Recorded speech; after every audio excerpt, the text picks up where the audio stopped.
नेपाली इन्डियाको जग्गा मिचेको भन्ने छ त्यसमा के धारा राख्नु त तपाईँ ल भन्नुहोस् त सही कि गलत त्यो बालिन साले भने त इन्डियाको जग्गा पुरा मिचेको छ भने त्यसको प्रुफ देखाउनु पऱ्यो नि त कहाँ मिचेको छ कस्तो हो अनुसन्धान गरेर भन्नु पऱ्यो त्यतिकै भन्नु त भएन नि त यस्तो हो क्या दाजु अब मिडिया कसरी छ भन्दाखेरि हामीलाई पनि न तपाईँलाई प्रुफ थाहा छ न मलाई प्रुफ थाहा छ मेरो विचारमा चाहिँ कस्तो लाग्छ भने बालन शाहले त्यो बोल्यो बोलिसकेपछि भोलि इन्डियाले के हुन्छ थाहा छ ओहो नेपालले चाहिँ हाम्रो जग्गा मिचिया छ भनेर चाहिँ प्रधानमन्त्रीले बोल्यो भनेपछि भोलि इन्डियाको जुन मान्छेहरूले छ नि अब हाम्रो जग्गा फिर्ता चाहियो भनेर उनीहरू नेपाल आउँछ नेपाल आइसकेपछि तपाईँको के हुन्छ भने उनीहरूको जग्गा खोजिसकेपछि त हामी नेपालीले पनि हाम्रो जग्गा यहाँ छ भनेर हामीले खोज्न मिल्यो नि त त्यो चाहिँ कस्तो भने अहिले मिचिएको जग्गा जुन छ नि नेपालको जग्गा जुन भारतले मिचिया छ नि हो त्यो जग्गा फिर्ता ल्याउनको लागि चाहिँ उनीहरूको जग्गा अलिअलि मिचिया होला हो नदीले गर्दा अथवा कहीँ बसोबासको क्रममा थोरै मिचिया होला त्यो उनीहरूले फिर्ता लाँदाखेरि त उनीहरूले मिचिया जग्गा नि हामीलाई फिर्ता दिनु पऱ्यो नि तपाईँले कुरै बुझ्नु भएन कि नेपाली जनताले यस्तो आश गरेर यत्रो भोट दिएर उहाँ बालन शाहले उहाँ प्रधानमन्त्री बनायो अहिले त्यो फल के पायो त अहिले नेपालले अब घरि इन्डियाको जग्गा मिलेको छ भन्छ अब कोहीले होइन भन्छ अनि यस्तो कायदाहरू जति आयो नि हामीलाई केही नहुने होला त हामी गरिबहरू मरिमरि हुँदो रहेछ नि त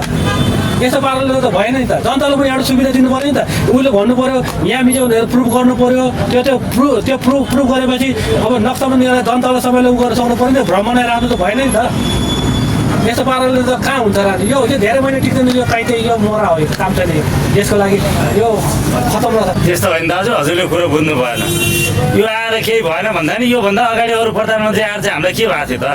तपाईँले केही राहत पाउनु भएको थियो तपाईँ खाद्य सामग्री तपाईँको घरसम्म आइपुगेको थियो कि अरू सेवा सुविधा कुनै बढाएको थियो कि सबै कुरा हेर्नुहोस् कि अब नयाँलाई एकचोटि चान्स दियौँ हामीले हेर्ने हो कि अझै सरकार बनाएको कति नै भएको छ र 2 महिना हुँदैछ अझै हेर्न त बाँकी छ नि त भोलि के होला उसले गलत बोले हो भने भोलि प्रमाणित गर्न सकेन भने त उसले सजाय भोग्ला नि त त्यतातिर नै हामीले ध्यान दिनुपर्छ कि अहिले केही गरेन केही गर्न सकेन भन्ने कुरा होइन कि त्यही भएर हेर्नुहोस् के हुन्छ भने परिवर्तन एकैचोटि हुँदैन बिस्तारै हुने कुराहरू हो होइन हुन त पहिलाको जस्तै संसद अहिले पनि चाहिँ लथालिङ्ग छ होइन धेरै कुराहरू आइरहेछ तर त्योभन्दा पनि अब हामीले जनताले के सुविधा पाउँछन् होइन के गर्दैछ यो सरकारले हामीले सोचेअनुसार गएको छ कि छैन त्यो त तपाईँ हामी बाहिरबाट प्रतिपक्ष भएर पनि त कुरा गर्नु त मिल्दैन नि त गऱ्यो गरेर तपाईँ बाली सरकारले के गर्यो अच्छा भन्नुहोस् त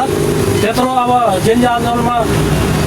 70-72जनाको शहीद गरियो के गर्यो तपाईँको बाली सरकारले ल भन्नुहोस् त त्यसको मलाई एक एन्सर दिन्छ एकचोटि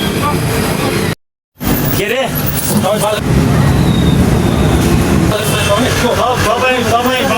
तपाईँ पार्टीको झोले रहेछ दाइ तपाईँ पार्टीको झोले रहेछ थाहा हो मलाई थाहा हो तपाईँ पार्टीको झोले रहेछ